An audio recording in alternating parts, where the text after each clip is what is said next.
listen, what he gave to that franchise, all the losing, and for him to just be consistent every single Sunday, knowing that, listen, if there's one guy that's going to be in uniform, it's going to be Joe Thomas. And not only, you know, in uniform, but every single snap. So, come on, he's a legend around here, that's for sure. That's future Hall of Fame left tackle Joe Thomas. LeBron James is making look like some regular dude there. Joe Thomas weighs 312 pounds, and he looks tiny next to the king. Welcome to SI Now. I'm Robin Lundberg here with Amy Campbell. Meanwhile, Amy, on the court, the Cavs' crazy season continues. It is literally always something in Cleveland. We had Kevin Love's big return Monday night, but head coach Tyronn Lue is now taking a leave of absence for health concerns, and who can blame him? It's stressful to coach this team. Love played 25 minutes. He had 18 points, 7 rebounds, and 4 assists in the Cavs' 124-117 win over the Bucks. And since it's a day that ends in Y, we will talk about the Cavs. Robin, it's just one game. Are we overreacting, or is this what it takes to turn the Cavs back to contending status? Well, it upgrades their roster, right? First, I want to give a little credit to Kevin Love, who's adapted a lot in his time in Cleveland. He's embraced being a three-point shooter. He's letting them fly. He's gotten in better shape. He's accepted playing center. But this is all about the pieces around LeBron being good enough. You know how in pro wrestling, the belt can't change hands on a disqualification or a count out? Same goes for the Eastern Conference. They need to be pinned or submitted, LeBron James and crew, before I'm going to pick anyone over them to come out of the East. And they should, hopefully, for their sake, be getting healthy at the right time. Kevin Love's their second best player, and LeBron is just on another level. I mean, he had the Infinity Gauntlet on last night, just doing whatever he wants out on the court. So, of course, it helps put them up to another echelon than they've been as of late. That's really smart, because we have seen LeBron James teams rise up from the seemingly dead around this time of year. What I noticed watching this team last night, having Kevin Love back, it was such an emotional boost for them. This is a guy that LeBron really trusts him, and it elevated LeBron's play. Like you said, he could do everything last night. He could do no wrong. So I think just even having that emotional connection, besides the fact that Kevin Love's a really good player, they've been playing without him for so long, and to see him play so well in those 25 minutes, make such a contribution, and with, let's not forget, an entirely new team than when he went out before, because they have all those new guys. I think that we shouldn't overreact, but it was something to notice. And despite all the turmoil and controversy, the Cavs are 12 games over 500 right now. No stranger to controversy is Floyd Mayweather. He may be serious about his foray into the Octagon. He told TMZ he's planning on submitting the paperwork to get licensed. Floyd also assessed his fighting skill set. I can wrestle. You know, my wrestling game is not that bad. On a scale of from 1 to 10, I would say it's probably a 7. And I think we could take it up to like a 9, if possible. Of course, my hand game is, on a scale from 1 to 10, it's 100. And the kicking game, on a scale from 1 to 10, is probably a 4. So we have to tweak a few things, then take things to that next level. Would you want to fight or watch, not fight, I wouldn't want to fight him any style. Would you want to watch Mayweather fight MMA style? I would say my wrestling's probably like in the negatives if we're going to go with that. Absolutely, I would love to see this. Do I think it will ever happen? No. I think this would be embarrassing for Floyd. And if there's one thing that Floyd will not be, it is embarrassed. He has one of the biggest egos on the planet. So I don't think this will actually happen.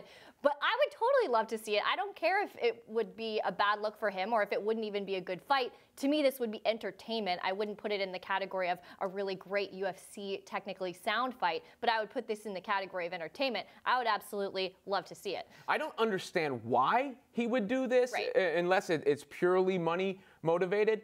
But at this point, I am starting to take him seriously. Well, his middle name's money, right? Yeah, he keeps going back to this right now. And also, something that needs to be taken seriously is Floyd's dedication to any craft he's doing. You know, he's this weird juxtaposition where outside of the ring, he can carry on and act in gross and inappropriate ways. But inside the ring, he really is a technical genius. Now, of course, that applies to boxing first, but I don't think he would take any fight without approaching it seriously. And especially from a defensive angle, I think he would work on those tactics very diligently. And I'd also, out of curiosity, like to see how boxing translates to mixed martial arts. We see a lot of standing and striking in mixed martial arts, but can you, with a flurry of punching, hold off a shooter who's coming to try and take you down? Yeah, I definitely would like to see it, and I think that's a great note about the preparation. We've never seen him do anything without putting a lot of thought into it. There's always a lot of intention behind anything that he does, whether it's for, like you said, a technical fight,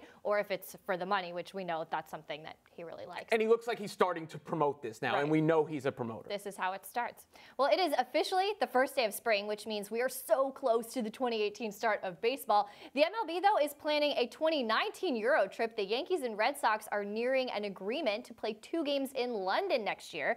We've seen the NFL establishing more of a presence in London, but Robin, are you buying baseball in Europe? Sure. I think every sport needs to try and think of an international fan base. You know, baseball has a big Caribbean following, a big Japanese following, not so much in other areas, so they're trying to cultivate it. But I feel like I'm going to come across as baseball purist guy. Something doesn't strike me right about Yankees Red Sox in London. One or the other. You know, the Yankees are enough of a draw with Judge and Stanton. They can go there. The Yankees and Red Sox should play in Boston or in Yankee Stadium. I don't know if those two teams I want to see in London, but I get why it's those two teams, because that's the rivalry and, you know, the thing that baseball wants to sell. That is the classic all-American baseball rivalry there. And yeah, I think baseball is working on it, establishing that international presence. Commissioner Rob Manfred has talked about that. They have plans to play this season in Mexico and Puerto Rico. They're working on games in Japan and the Dominican Republic. One commentary I was reading about this game in London that I thought made an interesting point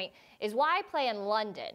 Is there going to be an English fan base for baseball? Probably not as much. They've got cricket. They have other sports that they are a little bit more into there. Why not play in a place where baseball has higher popularity? This article mentioned Havana, Cuba. I think that would be really exciting, really interesting. But I do think this is good for baseball overall to continue to push the borders and play games in other places. Well, baseball's problem is not with its existing fan base. They have that. Their problem is trying to cultivate new fans, whether that's younger fans or, I guess, fans in London. Sports Illustrated, meanwhile, is launching a new video series today. Sports Animated takes the greatest untold stories for some of sports' biggest figures and brings them to life through animation.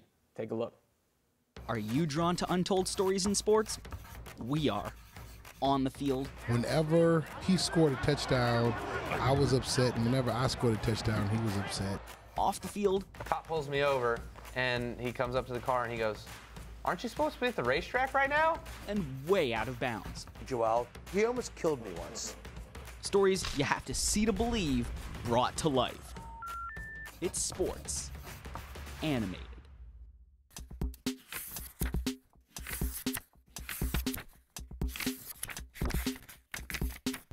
Gucci gang, Gucci gang, Gucci gang, Gucci gang, Gucci gang, Gucci gang, Gucci gang. Spread their racks on new chain. My bitch love do cocaine.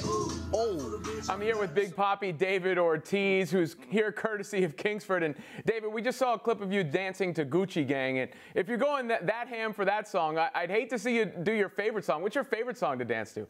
Hey, one of my kids got me into it.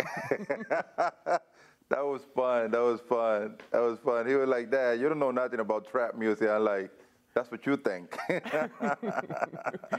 Big Papi can get down in the trap, that's for sure. Now, when we switch to actually baseball and what you're more familiar with rather than trap music, the big move of the offseason was, of course, Giancarlo Stanton going to the Yankees. They now have a tandem of Judge and Stanton. You were part of a famous tandem alongside Manny Ramirez. How do you think Judge and Stanton compared to you and Manny? They are very powerful. That's one thing that I can tell you right now. They have tremendous power. But I still, you know, there's one thing that me and Manny accomplished as a hitter, and we wasn't just power hitter. You know, we were guys capable of hitting for average, put the ball in place, get on base.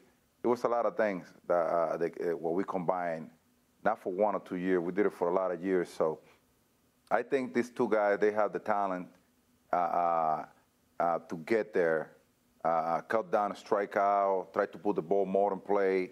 I know that right now we the patent things on the swing, trying to put the ball in the air is something that's gonna create more strikeout, especially on power hitters. I think Aaron Judge is a guy that he can cut down, strike out, and it's because he got the good eyes. You see how his on-base percent, how good he was, even striking out 200 times. Think about this guy, 50 of those 200 times that he strike out, he tried to put the ball in play. It's gonna be, it's gonna help him with his batting average. It's gonna help him with producing more. I mean, there's a lot of things. So we'll see how that played out in the long run. Now, Aaron Judge got in a little bit of trouble for saying, he wanted Manny Machado to also come to the Yankees. MLB said don't tamper. Would you consider that tampering, or is that something you're supposed to do to try and get your team better? I mean, I can say that I want to play with whoever I want, especially if it's in the free agency market or there's a lot of trade talk. Why not? I mean, I don't think that should be a problem. I mean, as a player, you don't have the power to bring another player to play with you. That's something that I had never seen a player being able to do it. So I don't think they should call that tampering. Now, while we're talking about the Yankees for a second, of course, there's always the questions about the Yankees-Red Sox rivalry. I was a little curious, who's your favorite all-time Yankee? I have a couple of favorite ones. DJ, Derek Jeter has got to be one of them, and Mariano. Derek Jeter and Mariano Rivera, obviously you had a lot of battles with them in the postseason. Now, recently you were down in Fort Myers in full uniform at Red Sox camp, giving out some pointers by the batting cage to J.D. Martinez, the newest member of the Red Sox, one of the guys you were helping out. What are your first impressions from what you've seen of Martinez? Man, I watched him hit batting practice for over 4 days, and it was incredible how the ball jumped off his bat. It's something that is very special. We were short on hitting homers last year, and I think he's gonna give that balance to the lineup.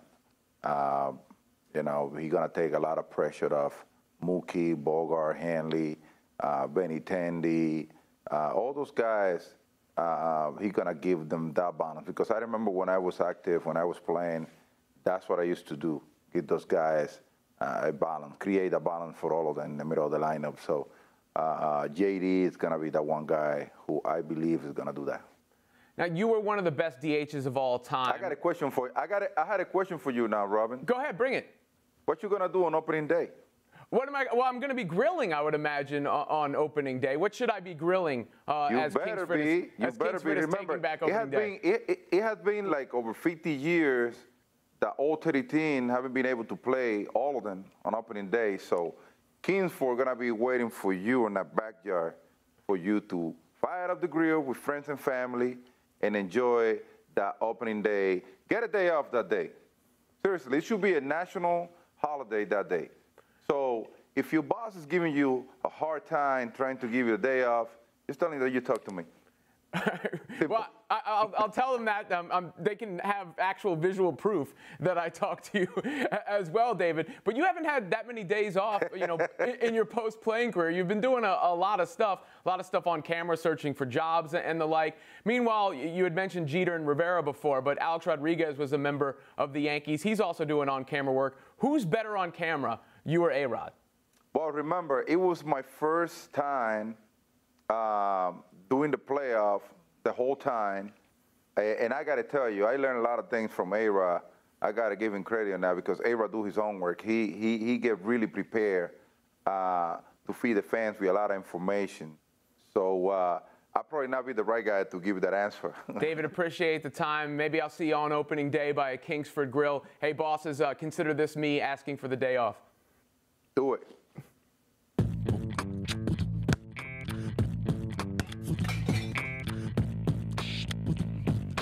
There are tight races at the top of the standings in the NBA for playoff seeding, but just as tight is the race at the bottom, as teams are vying for lottery positioning.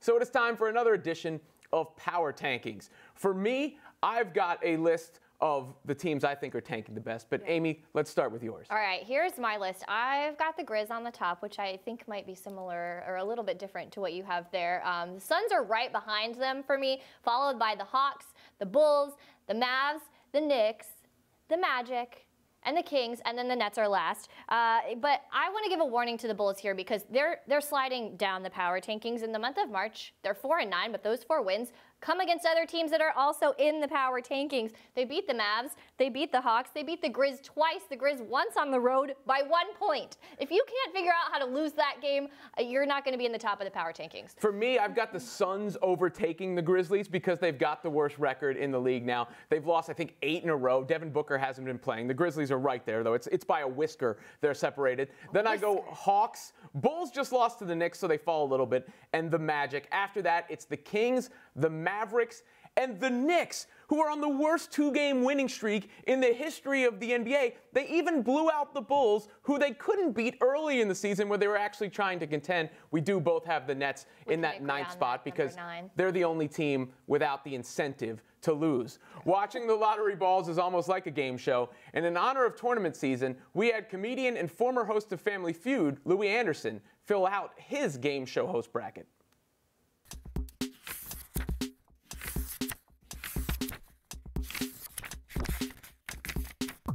One of the stars on Baskets on FX, you have a new stand-up special called Big Underwear. Now, you've been doing stand-up for 40 years? It was October 10th, 1978. So 40 years. This is my 40th year. I've only been funny for about 10, though. But, so. In total. Yeah. Not even consecutive. Yeah. Now, you've also got a new book coming out called Hey Mom. Who put this here? Hey Mom. It's magic. But you've also, it's inspired, I think, at least in part by your role on Baskets. You've won an Emmy for it, by your mother. And it is. What's the connection between your role on the show and writing the book? What happened was one day I just felt like, I always have talked to my mom ever since she died. How are you? Hey, Mom, how are you? Hey, Dad, leave me alone. And no, I'm just kidding. but I would say things and talk to her. And one day I just, I got this part and I started playing her and I started writing to her. And I just said, hey, I'm playing you on TV now and it's the weirdest thing. And I'm starting to have a lot of questions. I had a lot of questions for my mom because I started playing a woman, I started playing a mother, and I took it seriously in the part. And I played the part for real. It's funny, and there's also lots of deep things to think about as well. Now, you've had lots of jobs in entertainment. One of them is game show host. Yes. We've got a bracket of all-time game show hosts. I like it. I like where you're going. We're going to go and through the bracket. You're going to make your picks. You're going to pick a winner. We're going to talk about it as we go. Our #1 overall seed, Alex Trebek, the God, host of Jeopardy. Daily Double, a good response from you. I've always wanted to say this. I'd like to solve the puzzle. Come here. Come here. You want a piece of me? Versus Ann Robinson. If you're unfamiliar, she was the host. Ann Robinson, I was on Weakest Link. Louie, you are the Weakest Link. Goodbye. And the answer is Alex Trebek because he still holds, he's still there, and you can get insurance from him. Steve Harvey is our #5 seed going up against Chuck Woolery, longtime dating game host. I love Woolery. I worked with him. He's terrific.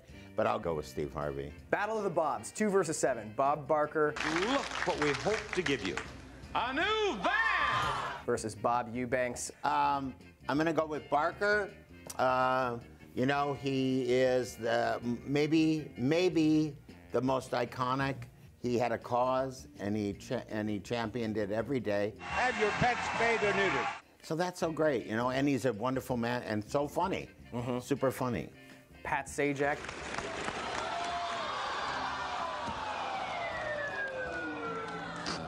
That's about as painful as a bankrupt gets. He's going up against Regis Philbin. Regis Philbin. The loudmouth, another loudmouth. So I kind of like him, but the game is the star of the show.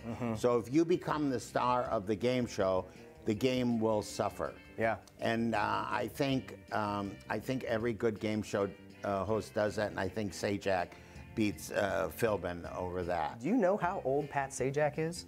700, I heard. Yeah, I was actually going to say. I don't know. Do you? I looked it up on Wikipedia, and I think it was 71. Wow, he looks fantastic. He looks like 42. Trebek versus Harvey. Over here, who do you got? God, this is a hard one. It's a real tough one. Oh, man. I'm going to go with Harvey. Yes, I love the upset. I'm going to go with Harvey. I know everybody thinks it's Trebek, but what Steve does and what he has done and what he continues to do. Name a word that rhymes with yummy. Miami.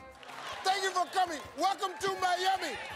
Is solid, and it's new, and it's current.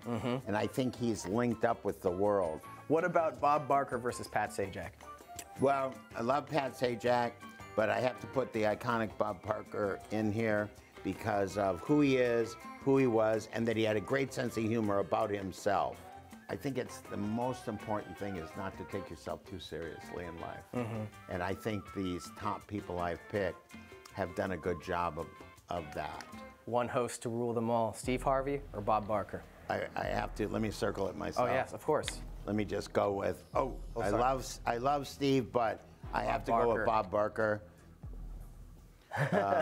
as the champion. So remember to, spay or neuter your pets. Just taking up the reins for him. Yeah. All right, Big Underwear is available on Amazon and various streaming services on April 3rd. Also the same day that Hey Mom hits bookshops.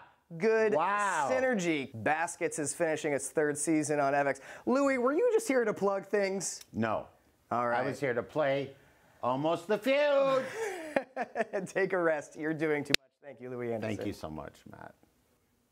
LeBron James is not human. He continues to do things that defy the normal constraints that us actual people face. And this may be the weirdest one yet. According to an ESPN story, James once gained 7 pounds during a game. Teammates saw the scale and everything. No one can believe it. Robin, there has to be a reasonable, real explanation for this, right? Yeah, the reasonable explanation is it's not true. That would be the reasonable explanation. Or there was a faulty scale. The scale wasn't quite right. Or perhaps he weighed himself before the game and he wasn't wearing anything, and after the game he was wearing a drenched uniform. Something along those lines. I refuse to believe, as big a LeBron fan as I am, I'm not buying into all mythology surrounding LeBron. It's bad when even Robin says this can't be true. Yeah, I'm refusing to believe that he gained 7 pounds during a playoff game while he's sweating and losing all that water weight. I saw someone tweet that he was carrying the weight of his entire team. Yeah, but 7 pounds is not enough for the rest of the Miami Heat. It sans Wade and Bosch. Now, something else that's probably not true. Cavs conspiracy theories are abound. Jordan Clarkson appeared on Richard Jefferson and Channing Frye's Road Trippin' podcast and said this about dinosaurs. Quote, "Y'all know how we got dogs and stuff, right? So I think it was bigger people in the world before us, and the dinosaurs was they pets." And quote, thoughts? He's one-upping Kyrie with the Earth is flat theory here. You can't prove that it's not true because none of us were really there. So it could be true that maybe there were bigger people that had dinosaurs. That would be cool. I'm a huge dinosaur nerd, so I think this would be really cool. I hope that, I'm definitely going to imagine that because it's fun. You would have a pet dinosaur if you could? I would totally have a pet dinosaur, a nice one though. Well, what kind of dinosaur? Is that like a stegosaurus? You're going with an herbivore, a triceratops, something like that? An herbivore for sure, yes. Too large though, where are you keeping them? The kind that I could just cuddle up with. Well, I would be a big person too. There is no dinosaur that you can just cuddle up with. As far as this... Watch me, Robin. This theory... Watch me cuddle with him. See, I don't think he one-ups Kyrie because of what you just said. We can demonstrably prove right now that the Earth isn't flat. And flat earthers, what's the con? Why would they be trying to hold the wool over our eyes to trick us all for all these years? But you can prove the Earth isn't flat yourself. I can't necessarily prove that giants didn't have dinosaurs way back. There is no science that supports it. All the science says there was no man at the same time as dinosaurs. But it's more fun for me to go along with pet dinosaurs than flat Earth. Definitely be cuddled up there. You can't cuddle up with dinosaurs. Especially, the ones that are small enough to cuddle, I can think of a velociraptor. You're not cuddling with a velociraptor. That'll do it for us here on SI Now today. We'll be back 10:30 a.m. Eastern tomorrow. And in the meantime, check out the latest videos and updates at SI Now Live on Twitter. Dinosaur for us for tomorrow. Cuddle dinosaur. Yeah.